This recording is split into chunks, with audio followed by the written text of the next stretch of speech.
Hello there you guys, welcome to one of my videos. Ole Gunnar Solskjaer has received strong backing from Manchester United's football director. John Murtough says we need to keep control, and he said we will not deviate from the plan.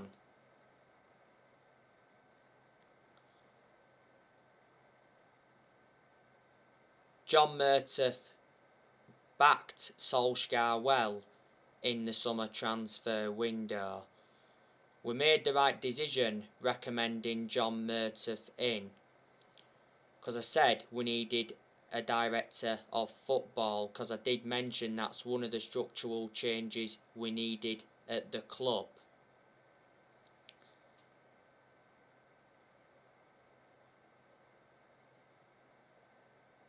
The Glazers also backed Solskjaer in the summer transfer window, only because they'd been persuaded to, because back in April the Glazers were planning to scrap the Champions League for that European Super League. And reflecting on that, there was Man United fans protesting against the Glazers at the Carrington training ground. And then obviously there was United fans protesting against the Glazers outside Old Trafford. Solskjaer did reveal that the Glazers apologised. Towards the end of last season, it said the Glazers could have been forced to sell Man United, but for only £4 billion.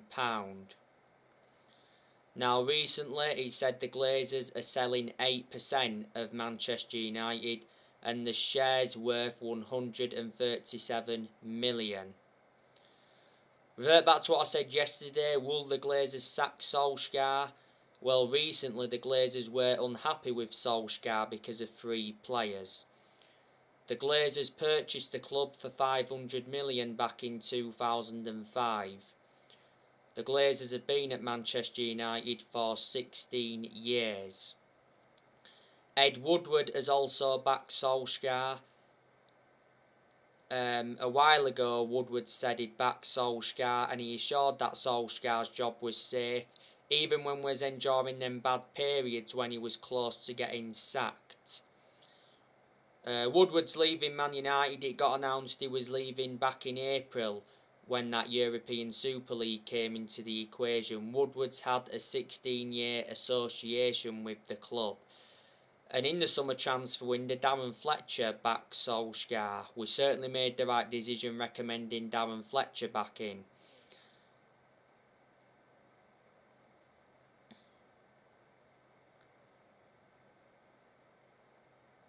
Darren Fletcher knows the club through thick and thin. He endured 2 decades as a player for Man United.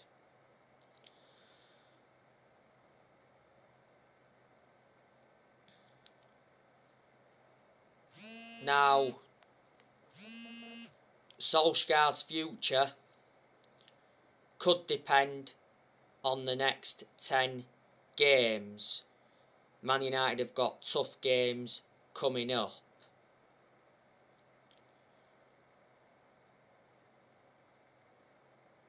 We have only won 2 of our last 6 games in all competitions. Reflecting on that, Solskjaer is under pressure. The vast majority of Manchester United fans are Ole out. Maybe there's still some Man United fans that are Ole in. But not so long ago it said Man United is still fully committed to Solskjaer and have no plans to replace the club legend as manager, despite a topsy-turvy start to the season.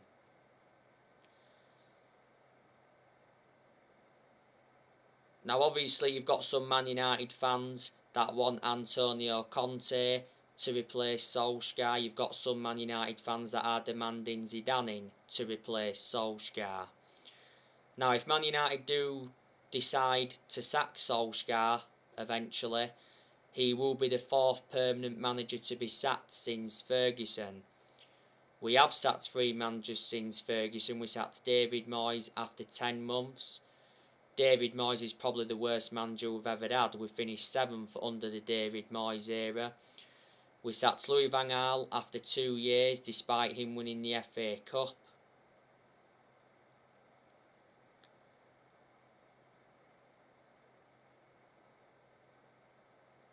And we sacked Jose Mourinho after like 2.5 years. You can say Mourinho did enjoy one good season at Man United because he won 3 trophies in his first season and he got us a 2nd place finish. Solskjaer has to win a trophy at Manchester United to save his job. He's not yet won a trophy as Man United manager. We haven't won anything since 2017. And a few weeks ago, Solskjaer said we must leave a legacy of silverware. We know Solskjaer's ambition for this season, and that's to win the Premier League. We haven't won the Premier League since 2013, 8 years ago now. We have won 20 titles and 13 of them are Premier League titles. But we won't win a Premier League title under Solskjaer. This season is Solskjaer's 3rd full season as Man United manager.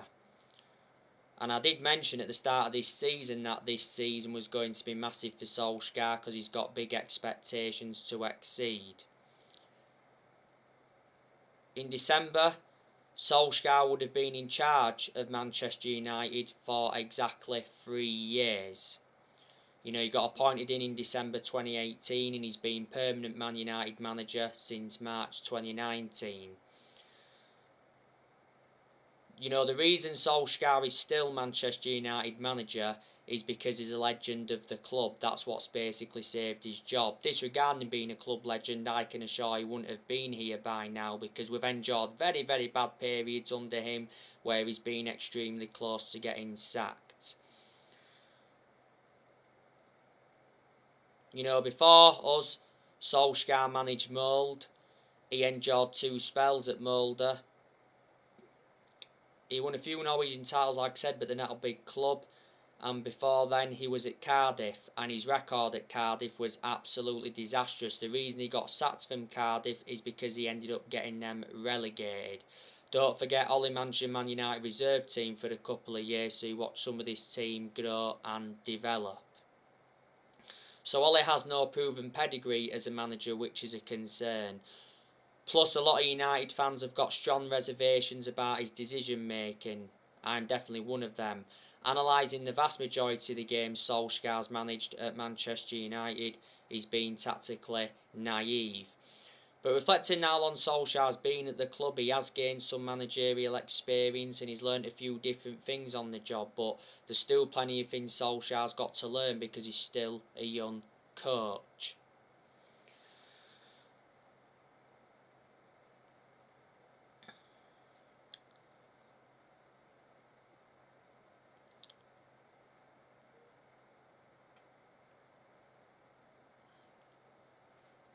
But Solskjaer's out of excuses. Man United should be winning the Premier League this season because we've got a title winning squad. Our squad must be worth around 805 million. It's like the 3rd most expensive squad in world football. You've obviously got David De Gea. That's a very good goalkeeper. De Gea has enjoyed a good start to the season. You know, he's made some very good saves and his distribution's been good.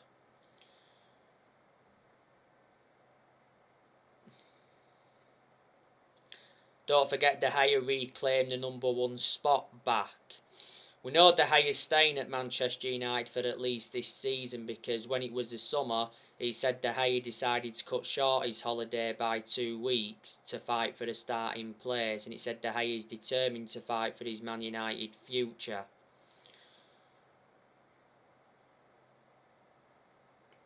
This season is De Gea's 11th season at Man United, so he's been a long serve and he's been with us since the Ferguson era.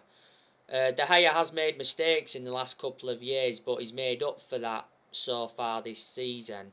De Gea's got under 2 years left on his contract and he receives 375 grand a week.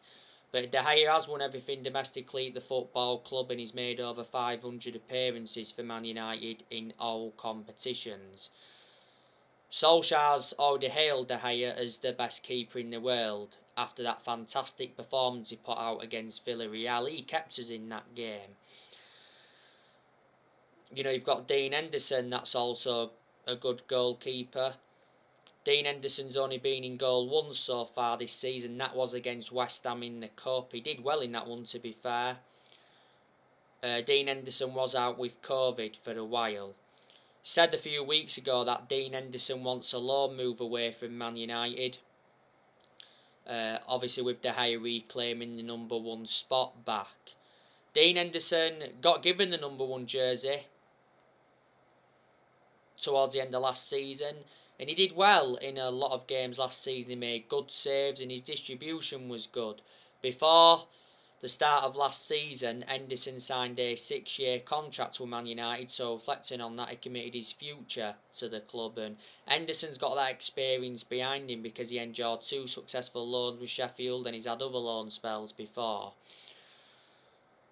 You know, we've got Raphael Varane, that's a very, very good centre-half. He has been off the pace in his last 2 games, but prior to that he's done well in all the other games. We got Varane in a deal worth 41 million with add-ons included. We paid like 34 million up front. Varane is under contract with Man United until 2025. There's an option of a further year. Varane to Man United was official just before kick-off against Leeds, which was the opening day. You've got Harry Maguire, that's a good centre-half when he wants to be. You know, he's had his good games at Man United, he's had his bad games. He hasn't been great so far this season. Maguire is out now anyway with injury for a few weeks. Solskjaer confirmed that not so long ago. Maguire had ligament damage in his ankle towards the end of last season. We overpaid for Maguire, got him in a deal worth 80 million from Leicester. He's the most expensive centre-half in the world at the moment, and he's the 2nd most expensive signing at the club. You've got Eric Bailly, good centre-half, but obviously doesn't really get in the team now with the arrival of Varane in the summer transfer window. Bailly played against West Ham in the Carabao Cup. It was his first start of the season. What a performance he put out. Towards the end of last season, Bailly signed a new contract with Man United till 2024. There's an option of a further year. My only element of concern about Bailly is injury prone, but I certainly prefer Bailly to Lindelof. You know, you've got Luke Shaw, that's a very good left back. Shaw hasn't been fantastic so far this season. He was far superior last season to how he has been so far this season. Luke Shaw's just come back from a minor injury and illness.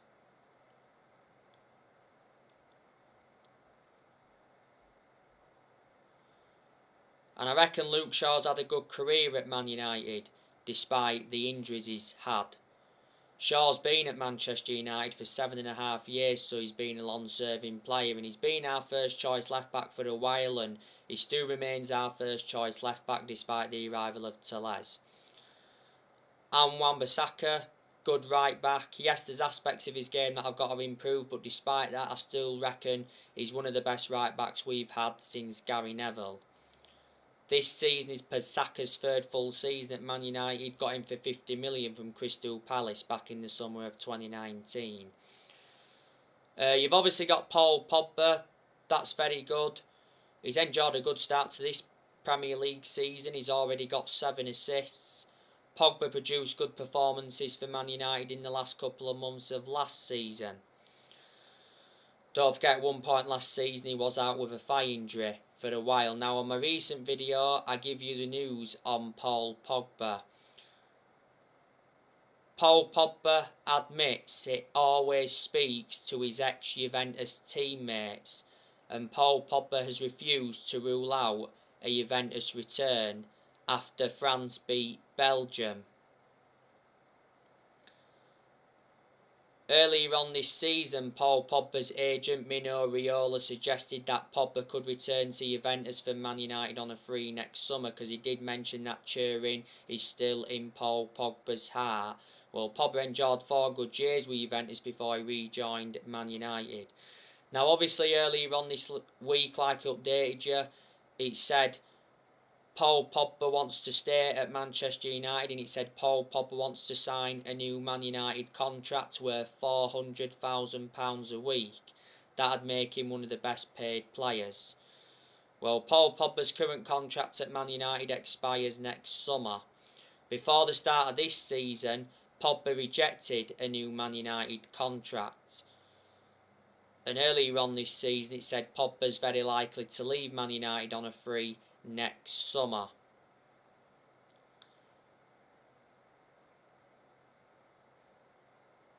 It recently said Man United set the Paul Pogba deadline. Man United want Paul Pogba's future to be sorted by Christmas. And it also said from the Manchester Evening News the other day that Man United were losing time to convince Paul Pogba to stay. This season is Pogba's 6th season at Man United since he rejoined. He's won 3 trophies at the club so far, and we paid $89 million for Pogba, so reflecting on that, is our most expensive signing at the moment.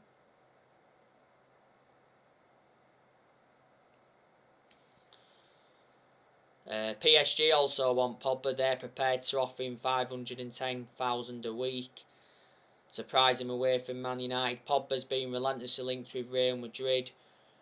Barcelona have been in for him, and Inter Milan have been in for him before, so he's had a long running transfer saga. Donny van de Beek, you know, he's a good player, but I'll revert back to what I've said before. I haven't really had much of a perception on him at Manchester United, because he doesn't get enough game time at Man United. Like I've already said, Solskjaer needs to start him, especially in the Premier League. Donny van de Beek should be starting against Leicester after this international break, because Fred is out for the trip to Leicester, and it also said Cavani's out. I think Van de Beek's going to be leaving next year, because Fabrizio Romano recently came out and said that Van de Beek is planning to leave the club in January. So many clubs are in for him. One of them is Everton. Sky Sports said Everton remain interested in Van de Beek. Everton were close to signing Van de Beek on loan, but Solskjaer rejected Van de Beek's exit. Donny van de Beek's agent is said to be working hard on finding a new club for his client. Not so long ago, Donny van de Beek was furious with Solskjaer as he was left on the bench in Man United's win over Villarreal. Van de Beek was spotted throwing chewing gum in the dugout, and Van de Beek will try to force a January transfer away from Man United following his Villarreal meltdown. You know, this season is Van de Beek's 2nd full season at Man United. We got him for $40 million with add-ons included. He's under contract with us till 2025, and he's versatile. He can play in 3 different roles. You've got Bruno Fernandes, that's also very, very good. In a lot of his games at Man United he's been consistent, but there's been quite a few games where he's looked off the pace. Bruno Fernandes more or less starts every game. Fernandes got the assist for Martial's goal against Everton last weekend. He also got the assist for the Telles goal against Villarreal. Fernandes also missed a 93rd minute penalty in the 1-0 defeat to Villa. That was his first penalty miss, I think, as a Man United player. Fernandes scored a very good goal from 25 yards in the 4-1 win against Newcastle earlier on this season. He scored his first Man United hat-trick in the 5-1 win against Leeds, which was the opening day. Well, earlier on this season it said Bruno Fernandes is close to signing a new 5-year contract with Man United worth £250,000 a week with the signing of Ronaldo. At the moment, Fernandes is under contract with Man United till 2025. There's an option of a further 12 months.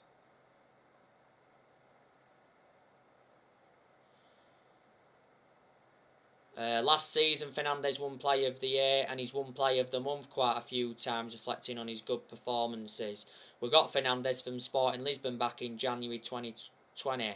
Fernandes has been at Man United for almost 2 years. He's one of our best players we've brought in though since Ferguson retired. Marcus Rashford, he's good, but he's endured his bad periods at Man United. The good news is, from a Man United perspective, Rashford is now back. You know, he's just come back from injury. Rashford was out with a shoulder injury for a while. Don't forget he had to have an operation on his shoulder. Rashford scored twice in the behind closed doors friendly game against Blackburn. But we'll be much better now that Marcus Rashford is back. Like I've said before, he's much more effective on the left than he is on the right and up top. Rashford's under contract with Man United till 2023. He's been a United player since the age of 7 and he's been in our senior squad since 2016.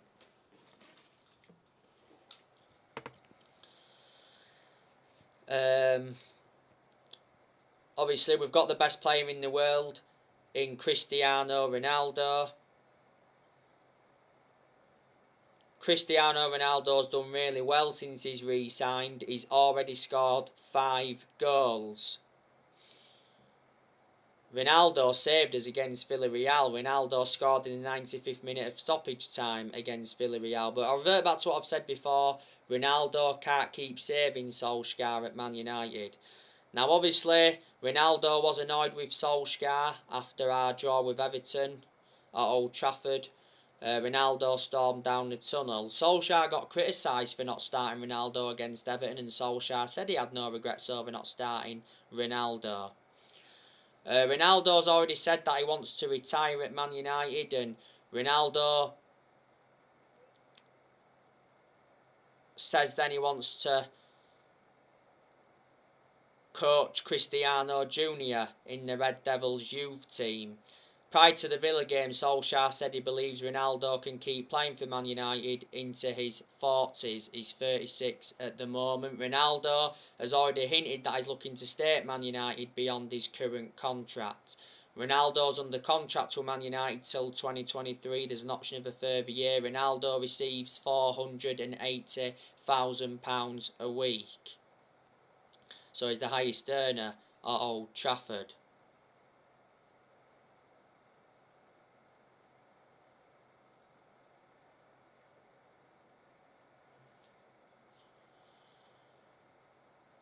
Ronaldo wears the number 7 shirt and we got him for 19.8 million. You've got Mason Greenwood, that's also very good.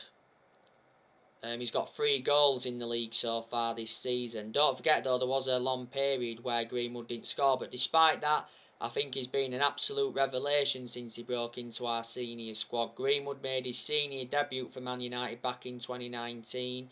He's been a United player since the age of 7, so he's been part of the club for a long time, and last season Greenwood signed a new 4-year contract.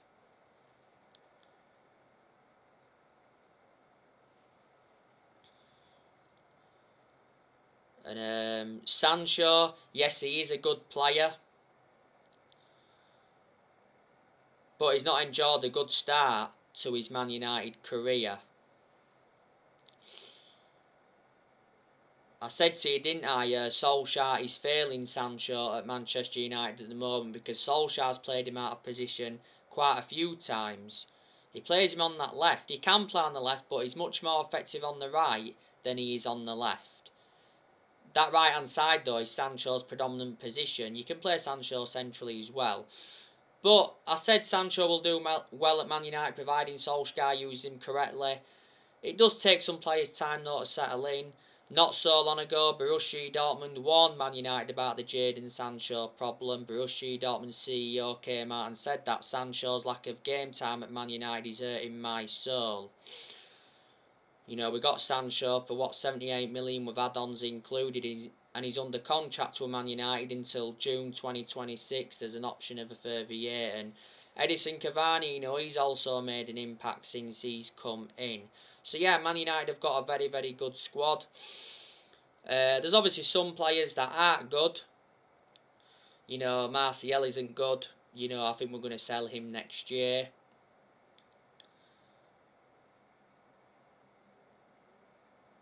Fred isn't good enough to represent the club. McTominay is not good enough to represent the club either. Like I've said before, there's a lot of United fans that are having a go at Solskjaer for persistently selecting Fred and McTominay in the centre midfield. Jones isn't good enough. Jones doesn't get in our 11 anyway. Lindelof's not good enough. I don't think Diego Dalot's good enough. Lingard isn't good enough. So there's quite a few, isn't there? And like I've said, Van der Beek just doesn't get enough game time. Mata doesn't get in the team. Telles doesn't get in the team either, and I'm expecting them to go next year. And obviously you've got Bailly and Lindelof that won't get in the team now with the arrival of Varane in the summer transfer window. The only reason Lindelof's playing for the time being is because Maguire is out for a few weeks.